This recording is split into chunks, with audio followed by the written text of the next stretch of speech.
¿Y qué implica el Plan B, que es tan cuestionado por la oposición? Bueno, pues para hablar al respecto le damos la bienvenida a la consejera electoral Carla Humphrey. Muy buenas tardes, consejera. Hola, buenas tardes. Un saludo a ti y a tu auditorio. Buenas tardes. Muchas gracias por estar con nosotros en Radiografía Electoral. Y es que, bueno, pues en los últimos días y en las últimas semanas se está hablando mucho del Plan B. Ya lo veíamos, está siendo cuestionado. Por una parte, pues dicen que acota la democracia y que pone en riesgo los próximos comicios en federales de 2024, pero también por el otro lado dicen que pues quienes se oponen están pues defendiendo privilegios. En este punto que estamos parados, ¿qué implica? ¿Pone en riesgo este Plan B las elecciones?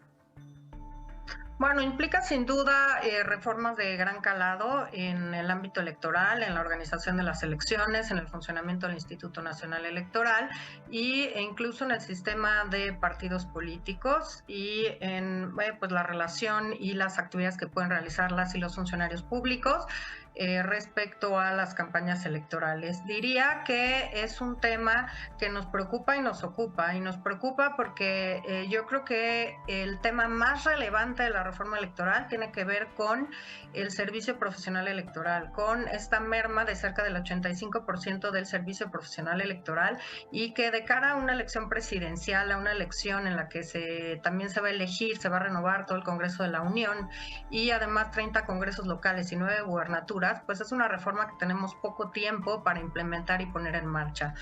Por otro lado, pues creo que el tema de la polarización en la que estamos viviendo hace que también se dejen de lado algunas cosas o varias cosas positivas que tiene esta reforma. Por ejemplo, pues el voto en prisión preventiva, que ya está ahora incorporado en la ley, el voto para personas con discapacidad, para que puedan desde sus casas también ejercer el voto cuando tienen algún impedimento a acudir a la casilla. También la reestructuración interna de algunas áreas, que pues incluso lo propuse desde 2020, crear una comisión de innovación y modernización justamente para analizar cuáles de nuestra estructura interna pues tenía que ser quizá modificada, cuáles pueden estar a lo mejor ejerciendo alguna duplicidad en funciones con otras. Esto me parece que también es algo que debe valorarse. Por ejemplo, pues también hacer cómputos el mismo día de la jornada electoral, reducir los propios procesos electorales, el voto por internet desde el extranjero, que solamente sea por internet, ya que es mucho más caro. Ya se hace así desde el 2011-12 en la Ciudad de México, pero pues el INE se tardó varios años en implementarlo. Hasta el 2021 se permitió esta implementación y bueno, a diferencia del voto postal, es mucho más barato, está abierto. Por ejemplo, ahorita tenemos abierto el sistema para la elección de la senaduría en Tamaulipas, que la jornada electoral será el 19 de febrero. Y bueno, algunos otros temas que no se han discutido justamente por este tema o este nivel de polarización que hay, en que o todo es bueno o todo es malo, pareciera. Y yo creo que, bueno, tendremos que hacer un análisis puntual y acrítico de esta reforma, pero sin duda el tema del servicio profesional electoral sí es un tema relevante, sí es un tema de que pareciera que no se analizaron claramente cuáles son las funciones que realiza nuestro personal en cada entidad federativa. Tenemos 300 oficinas a nivel distrital, justamente porque la Constitución establece que nuestro país se divide en 300 distritos uninominales, y las funciones, yo creo que las más afectadas son a nivel distrital, que son las que tienen contacto con la ciudadanía, que desarrollan distintos procesos muy importantes. Por ejemplo, atender la violencia política en razón de género, son, llamémoslo así, los primeros respondientes, o donde las mujeres pueden acudir a presentar estas quejas y denuncias. Hacen labores obviamente que inciden en la capacitación de las y los funcionarios de mesa directiva de casilla, en la ubicación de las casillas, que cumplan con lo señalado en la ley, que sean además aptas para que cualquier persona o las personas con discapacidad tengan facilidad para acudir también a votar. Realizan labores de fiscalización, nos ayudan, digamos. Recordemos que el INE es la única autoridad que puede ejercer esta labor de fiscalización en el país y por tanto es relevante tener a estos funcionarios a nivel local para que puedan constatar y dar fe de hechos de distintas actividades que se desarrollan pues en cada uno de los distritos.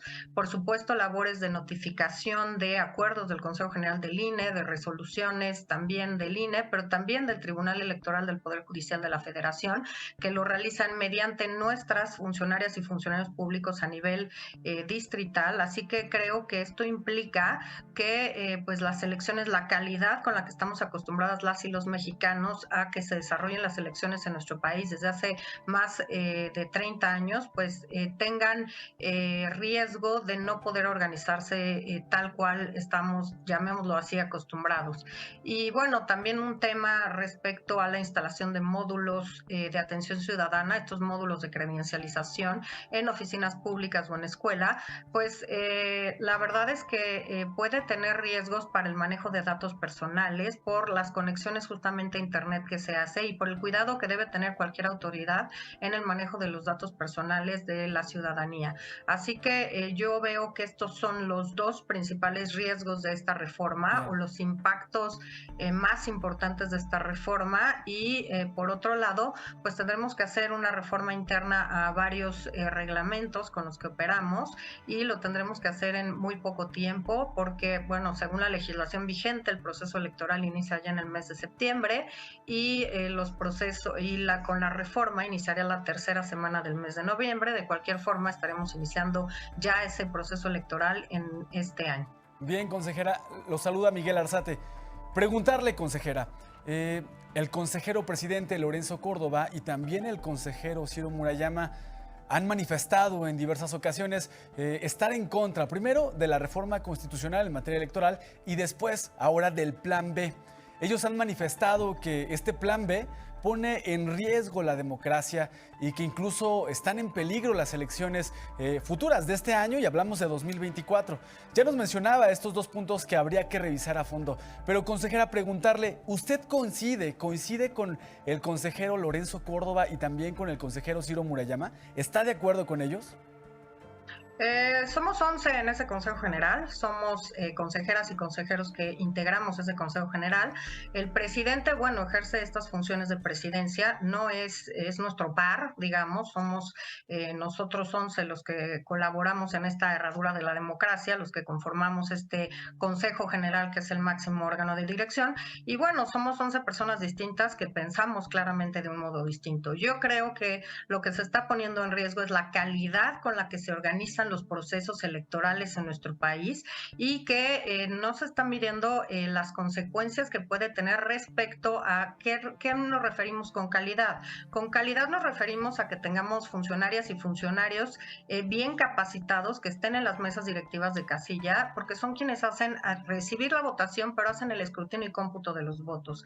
Y si no hay personas que estén capacitadas adecuadamente, pues corremos el riesgo de que pueda haber una larga cadena impugnativa de los resultados electorales, por ejemplo, o bien pues que las casillas no estén ubicadas en lugares que puedan ser accesibles para todas las personas, y creo que en eso podemos decir, o puedo yo decir, que lo que se pone en riesgo es la calidad con la que se organizan los procesos electorales en nuestro país, y que además es una calidad reconocida internacionalmente, no solo nacionalmente.